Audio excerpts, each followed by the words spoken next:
আসসালামু আলাইকুম।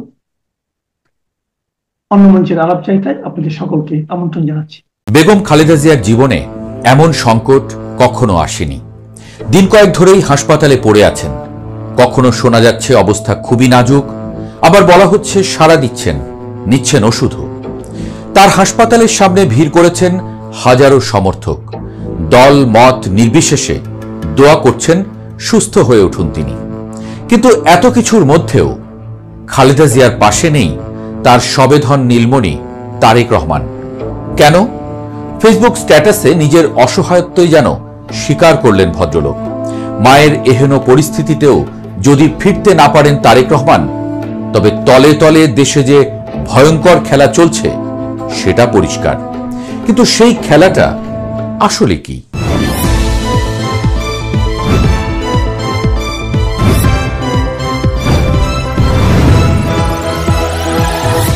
খালেদা জিয়ার কি অবস্থা প্রশ্নের চেয়েও বড় প্রশ্ন হয়ে উঠেছে তারেক রহমান কেন আসছেন না। কি বিপদ হতে পারে তিনি দেশে ফিরলে? নির্বাচনের আগে আদৌ ফিরবেন তারেক রহমান? সব প্রশ্নের উত্তর নেই কারো কাছেই। তবে একটা বার্তা পরিষ্কার, ভয়ঙ্কর বিপদের আভাসই পেয়েছেন তারেক রহমান। এর মধ্যেই কয়েকবার দেশে আসার তারিখ পিছিয়েছে। কথা ছিল ডিসেম্বরের প্রথম সপ্তাহের দিকেই আসতে পারেন তিনি। কিন্তু দেশের পরিস্থিতি যে বড্ড ঘোলাটে হয়ে আছে সেটা পরিষ্কার হয়ে যাচ্ছে তার না আসার ঘটনায়। সরকার রাজি, দল রাজি, কিংবা দেশের কোটি সমর্থকও চাচ্ছেন দেশে ফিরুক প্রিয় নেতা। সরকারের প্রেস সচিব ঘোষণা দিয়েছেন, বলেছেন তারেক রহমানের দেশে আসতে বাধা নেই। তারপরও কেন আসছেন না তারেক রহমান? এটাই এখন সবচেয়ে বড় প্রশ্ন হয়ে ঘুরছে। ওটাও স্বাভাবিক। কেউ কেউ বলছেন দেশের ভেতরে থাকা কোনো ডিপ স্টেটের ইশারায় তারেক রহমান ফিরতে পারছেন না।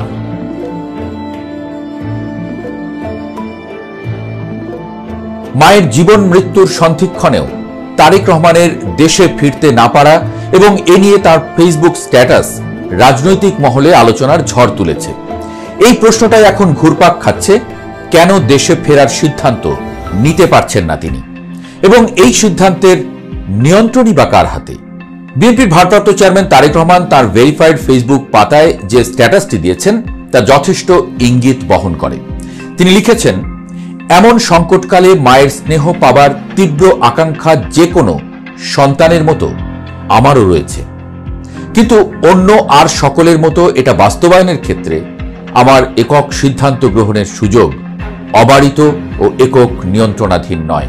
স্পর্শকাতর এই বিষয়টি বিস্তারিত বর্ণনার অবকাশও সীমিত। রাজনৈতিক বাস্তবতার এই পরিমিত প্রত্যাশিত পর্যায়ে উপনীত হওয়া মাত্রই স্বদেশ প্রত্যাবর্তনে আমার সুদীর্ঘ উদ্বিগ্ন প্রতীক্ষার অবসান ঘটবে বলেই আমাদের পরিবার আশাবাদী। এই স্ট্যাটাস প্রকাশের পরপরই বিকেলে দলের মহাসচিব মির্জা ফখরুল ইসলাম আলমগীরকে এ বিষয়ে প্রশ্ন করা হলে তিনি শুধু বলেছেন, তারেক রহমানের ফেসবুক স্ট্যাটাসেই সব ব্যাখ্যা রয়েছে, এ বিষয়ে আর কিছু বলার নেই। অর্থাৎ দলও এর বাইরে মুখ খুলতে নারাজ। অন্যদিকে এই স্ট্যাটাসের কয়েক ঘন্টা পরই প্রধান উপদেষ্টার প্রেস সচিব শফিকুল আলম ফেসবুকে পোস্ট দিয়ে বলেছেন, তারেক রহমানের ফেরার বিষয়ে সরকারের তরফ থেকে কোনো বিধিনিষেধ অথবা কোনো ধরনের আপত্তি নেই। সরকারের এই ঘোষণার পরেও তারেক রহমানের না আসা প্রমাণ করে খেলাটা আসলে দেশের অভ্যন্তরের বা আলাদা কোনো গভীর শক্তির ইশারায় চলছে।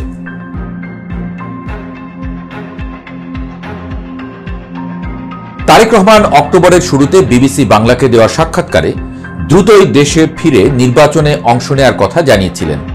তার দলও নভেম্বরে তার ফেরার আভাস দিয়েছিল, কিন্তু নভেম্বর শেষ হওয়ার আগেই তিনি নিজেই জানিয়ে দিলেন যে তার দেশে ফেরার সিদ্ধান্তটি সম্পূর্ণভাবে তার একক নিয়ন্ত্রণে নেই।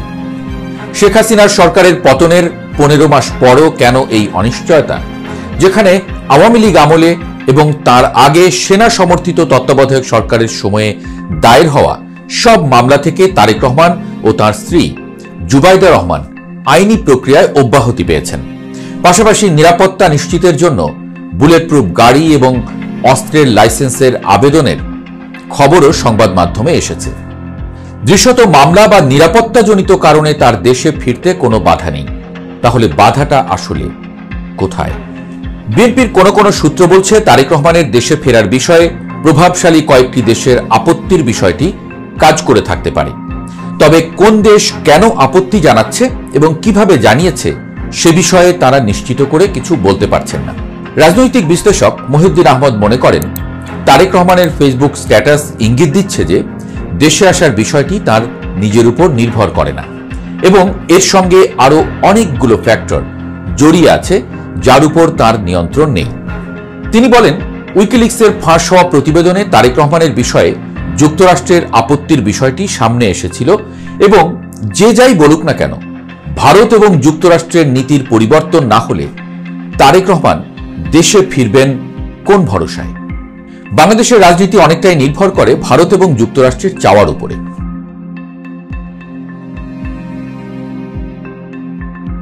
তারেক রহমানের দেশে ফেরার অনিশ্চয়তার সামনে আসার পর বহুল আলোচিত -2 ফর্মুলার বিষয়টি নতুন করে আলোচনায় আসছে। সম্প্রতি বিবিসি বাংলাকে দেওয়া সাক্ষাৎকারে ক্ষমতাচ্যুত প্রধানমন্ত্রী শেখ হাসিনার ছেলে সজীব ওয়াজেদ জয় বলেছিলেন যে বাংলাদেশে বড় দুটি দলের নেতৃত্বে পরিবর্তন আনতে একটি অগণতান্ত্রিক তৎপরতা রয়েছে। দুই দলেরই নেতৃত্ব পরিবর্তনে বিদেশ থেকে একটা খেলা চলছে। বড় দুটি দল বলতে তিনি আওয়ামী লীগ এবং বিএনপির কথা বুঝিয়েছেন, সেটা নিয়ে প্রশ্ন নেই কারো। সেনা সমর্থিত তত্ত্বাবধায়ক সরকারের সময়ে শেখ হাসিনা ও খালেদা জিয়াকে রাজনীতি থেকে সরে যেতে বাধ্য করার কথিত উদ্যোগই -2 ফর্মুলা নামে পরিচিত। মহিউদ্দিন আহমদ বলছেন, 1/11 সময়ে আসলে এজেন্ডা ছিল -4। সেটা ছিল দুই পরিবারের ধারাবাহিক শাসনের বিরুদ্ধে একটা ব্যবস্থা নেওয়া। এর মধ্যে একটা মাইনাস হয়ে গেছে শেখ হাসিনা পরিবার। বাকি অর্ধেকের মধ্যে খালেদা জিয়া অসুস্থতার কারণে নিষ্ক্রিয়, ফলে বাকি থাকলেন তারেক রহমান। তবে তারেক রহমানের দেশে ফেরার অনিশ্চয়তা শেষ পর্যন্ত -4 গড়ায় কিনা সেটি সময়েই জানা যাবে। এছাড়া 2007 সালের জানুয়ারিতে ক্ষমতা নেওয়া সেনা সমর্থিত তত্ত্বাবধায়ক সরকারের সময়ে দুর্নীতির অভিযোগে আটক হয়ে 18 মাস কারাগারে থাকার পর 2008 সালের 11 সেপ্টেম্বর তারেক রহমান লন্ডনের উদ্দেশ্যে ঢাকা ছেড়েছিলেন। বিএনপির প্রয়াত নেতা মওদুদ আহমদ তার কারাগারে কেমন ছিলাম বইতে লিখেছিলেন, এমনও হতে পারে খালেদা জিয়া জেনারেলদের সাথে এই সমঝোতা করেছিলেন যে তারেক রহমান আপাতত নিজেকে রাজনীতিতে জড়াবেন না এবং এই মর্মে তারেক রহমান কোনো সম্মতিপত্রে স্বাক্ষরও দিয়ে থাকতে পারেন। যদিও এই অঙ্গীকারের মেয়াদ শেষ হয়েছে কিনা বা তিনি বাংলাদেশের পাসপোর্ট নিয়েছেন কিনা তাও পরিষ্কার নয়। দীর্ঘ 15 মাস পরেও তারেক রহমানের দেশে ফিরতে না পারা এবং তার নিজের অসহায়ত্ব স্বীকার করে নেওয়া এসবই স্পষ্ট ইঙ্গিত দেয় যে দেশের ভেতরে এবং বাইরে এমন কিছু অদৃশ্য নিয়ন্ত্রণ কাজ করছে যা দেশের রাজনীতিকে নির্বাচনের আগে একটি নতুন মেরুকরণের দিকে ঠেলে দিচ্ছে। তবে এই খেলা সহজেই যে শেষ হবে সেটার বিষয়ে নিশ্চয়তা দিতে পারছেন না কেউই। আদালত আর আদালত নেই হয়ে গেছে ইউনূসের গোয়ালঘর। বিচারকরা পোষা গরু, আইনজীবীরা বাছুর, আর অন্যায়ভাবে গ্রেপ্তার করা আসামি নামক মানুষগুলো যেন গোয়ালঘরের এইসব প্রাণীদের শিং ধার করার এক একটি বস্তু। বিগত 16 মাসের শাসনে আদালতকে যে হাল ইউনূস করেছেন তার প্রমাণ পাওয়া যায় আদালতে যখন মেজর জেনারেল জিয়াউল হাসানের আইনজীবীকে ধমকে ওঠেন অবৈধ ট্রাইব্যুনালের প্রধান প্রসিকিউটর তাজিল ইসলাম। আসুন এই ঘটনা এবং পুরো বিচার ব্যবস্থাকে বাংলাদেশের মানুষের বিরুদ্ধে কিভাবে ইউনূস মহাজন ব্যবহার করছেন সেটাই বিস্তারিত আলাপ করি আজ।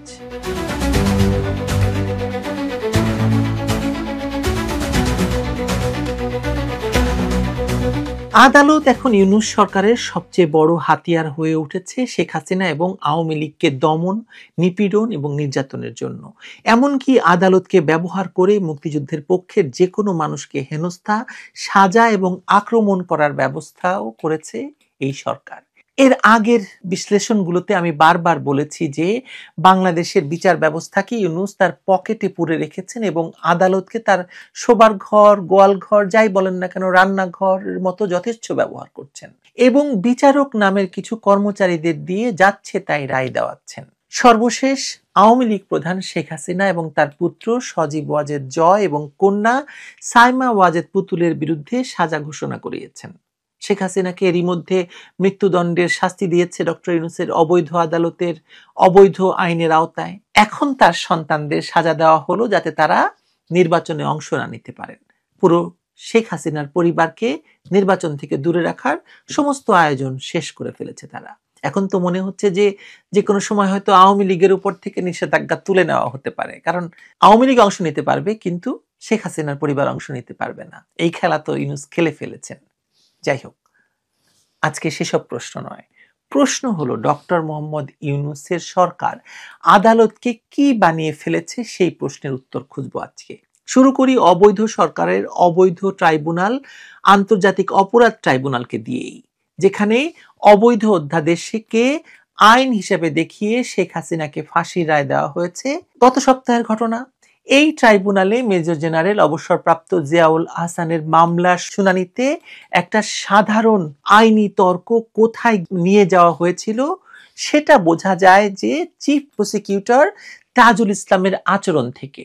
জিয়াউল আহসানের আইনজীবী নাজদিন নাহার অভিযোগ করেছিলেন যে তার মক্কেলকে সেফ হাউসে নিয়ম ভেঙে জিজ্ঞাসাবাদ করা হয়েছে, তাকে জানানো হয়নি, মানে লয়ারকে জানানো হয়নি, এমনকি তাকে কক্ষে ঢুকতেও দেওয়া হয়নি। আরো বড় অভিযোগ, এই জিজ্ঞাসাবাদে গুম অনুসন্ধান কমিশনের সদস্য নাবিলা ইদ্রিস উপস্থিত ছিলেন এবং তিনি আসামিকে ভয় দেখিয়ে বলেছেন, আপনার মেয়ে এতিম হয়ে যাবে, তার মানে তাকে হত্যা করা হবে। এই নাবিলা ইদ্রিস কিন্তু আশুগঞ্জ পাওয়ার প্ল্যান্টের একজন ডাইরেক্টর বলে আমরা পত্রিকাতেই খবর দেখেছিলাম। এটা হালকা অভিযোগ নয়। জিজ্ঞাসাবাদের সময় ভীতি প্রদর্শন বা পরিবারকে হুমকি দেওয়া বিচার প্রক্রিয়ার সম্পূর্ণ বিপরীত। আইনজীবী নাহারের দাবি অনুযায়ী এটা আইসিটি নিয়মেরও বাইরে, কারণ প্রসিকিউশন টিম ছাড়া অন্য কেউ সেখানে থাকার কথা নয়। তিনি আরো অভিযোগ করেন, তদন্তকারীরা নিয়ম বহির্ভূতভাবে ভিডিও রেকর্ড করেছেন। তর্কের এক পর্যায়ে চিফ প্রসিকিউটর, আমি চিফ বলতে চাই না, উনি চিফ প্রসিকিউটর তাজুল ইসলাম নাহারকে সরাসরি বলেন, চুপ থাকুন, কথা বলবেন না, আপনাকেও আসামি করা হতে পারে, বিভিন্ন জায়গা থেকে আপনার বিরুদ্ধে অভিযোগ পাচ্ছি। ভাবুন একবার, আদালতে রাষ্ট্রপক্ষের এমন হুমকি এবং আদালত প্রাঙ্গণে আইনজীবীকে আসামি বানানোর ভয় দেখানো শুধু অশোভন নয়, এটা বিচার ব্যবস্থার উপর সরাসরি হস্তক্ষেপ, প্রভাব বিস্তারের চেষ্টা। ট্রাইব্যুনালের চেয়ারম্যান বিচারপতি গোলাম মর্তুজা মজুমদার হস্তক্ষেপ করলেও তিনি বিতণ্ডা থামাতে পারেননি। অবশ্য তিনি সেটা চেয়েছেন বলেও প্রমাণ নেই। এটা ইউনূসের শোবার ঘর আদালত হিসেবে ব্যবহারের বাস্তবতা। আদালতের নেতৃত্ব চাপে আছে, কিন্তু চাপের উৎসকে ঠেকানোর মতো স্বাধীনতা নেই। ব্রিটিশ সাংবাদিক ডেভিড বার্গম্যানকে আপনারা সবাই চেনেন। তিনি আওয়ামী লীগ সরকারের সবচাইতে ভয়ঙ্কর সমালোচক এবং ব্যক্তিগতভাবে তিনি ডক্টর কামাল হোসেনের জামাতা।